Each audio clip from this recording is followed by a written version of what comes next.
underline. Omong dikit tapi nyelekit. Bersama Om Bob. Temukan di channel YouTube Om Bob Indonesia.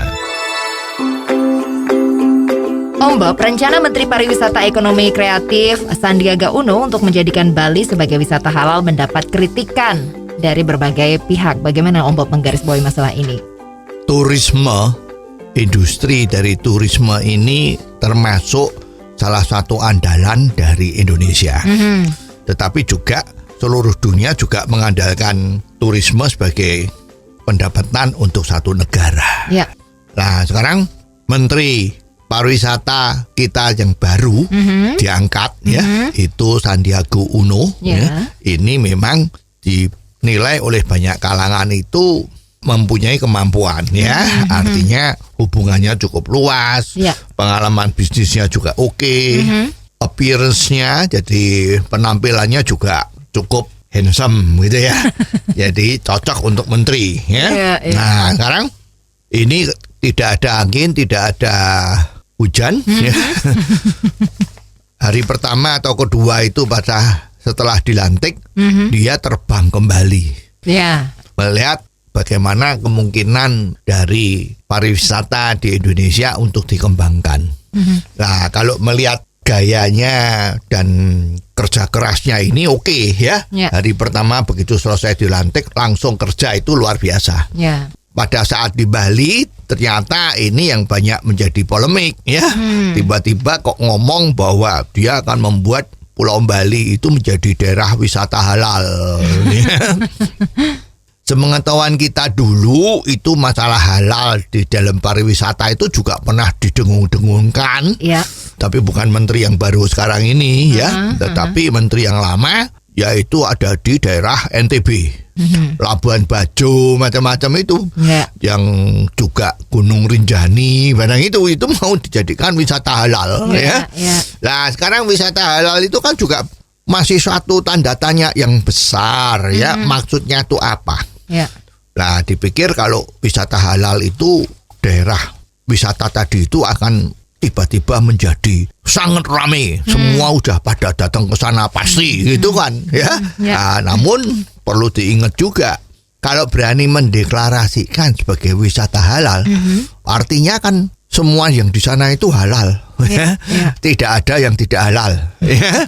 Nah, itu turis-turis yang mancanegara itu kan ya yang namanya pakai istilah halal atau tidak itu kan biasanya adalah umum mengetahui bahwa itu adalah Islami.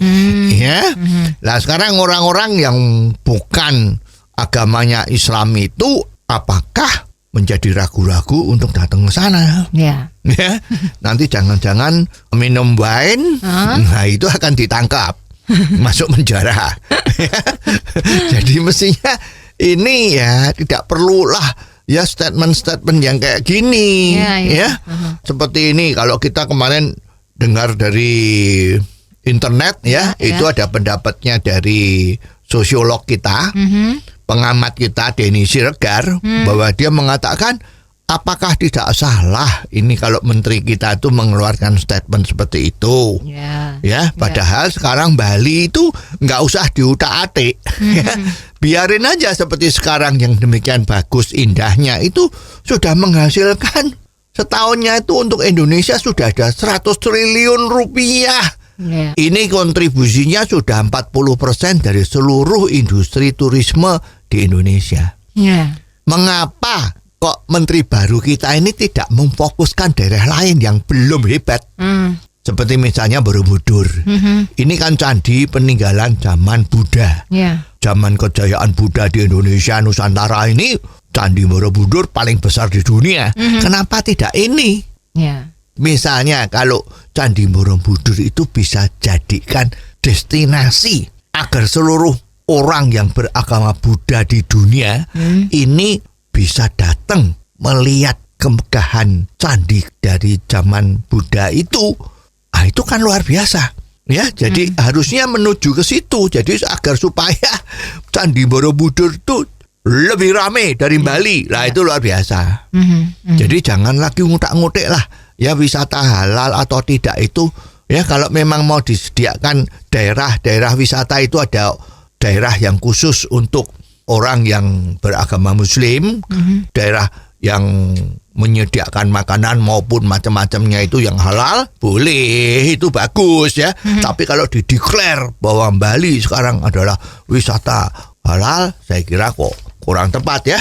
Nanti justru bisa membahayakan income dari Indonesia dan rasanya juga kurang tepat ya. Kalau zaman sekarang masih memisah-misahkan wisata yang halal dan tidak halal. Nanti ada itu yang kemarin rame itu ya, tempat parkir yang halal dan tidak.